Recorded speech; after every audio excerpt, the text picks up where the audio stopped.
on my journey of learning about breath and body, I found myself struck with the question continuously of, well, what's the right way to breathe?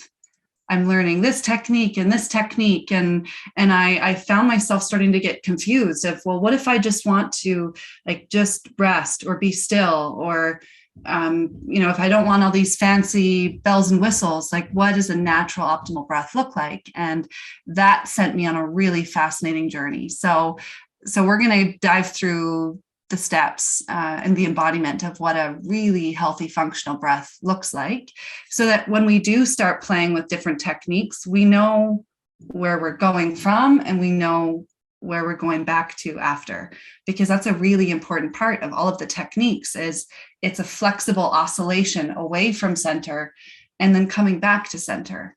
And when we do that with all these different various techniques, it builds flexibility and adaptability in our system, so that when we're out throughout the day and something happens, whether in our mind or in our environment, we're able to bring ourselves back to our center.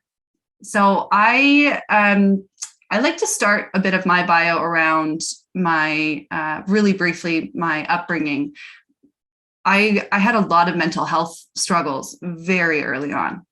Some of my earliest memories, especially obviously in retrospect, looking back, I look back with this lens of understanding the nervous system and going like, whoa, like, I was so dysregulated all the time.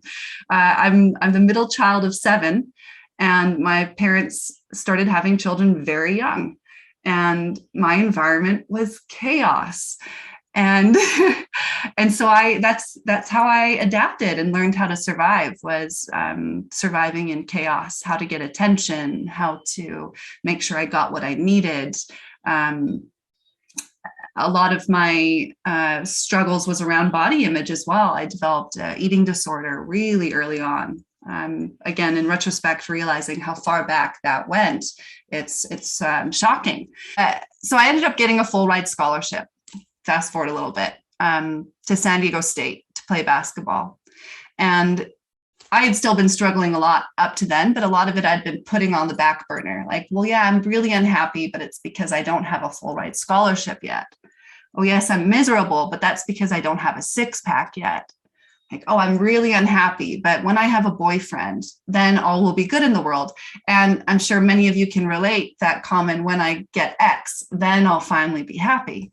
And one thing after another, I got what I thought I needed, including a full ride scholarship to play at a Division I school. And I remember like 2 days after signing that contract, I fell into one of the deepest depressions I'd experienced yet.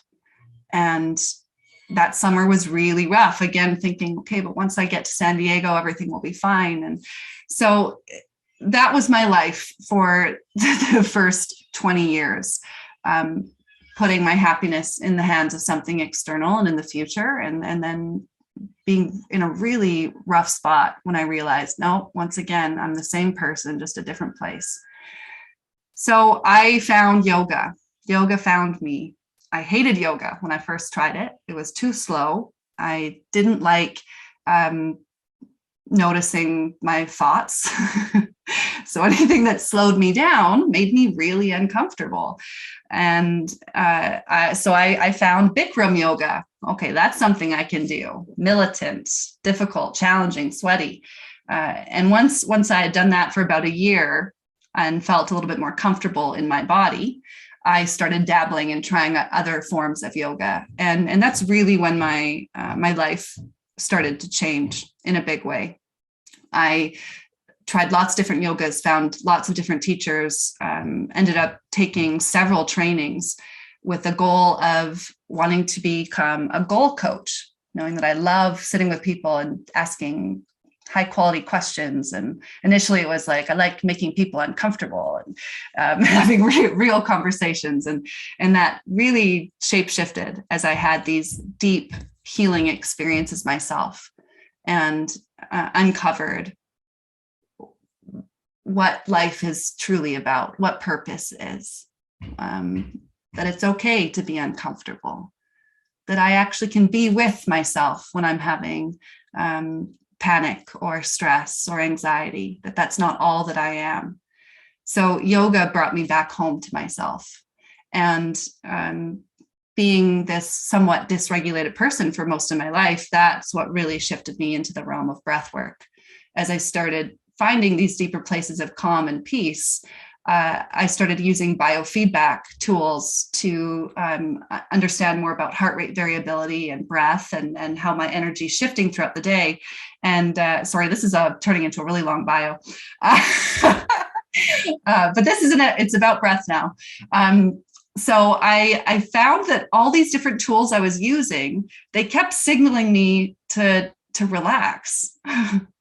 And even when I thought I was relaxed, it would buzz and tell me like, oh, you should take a break from what you're doing. And I was like, oh my God, like I'm literally sitting here doing nothing, trying to relax. And this tool keeps buzzing me, telling me to relax.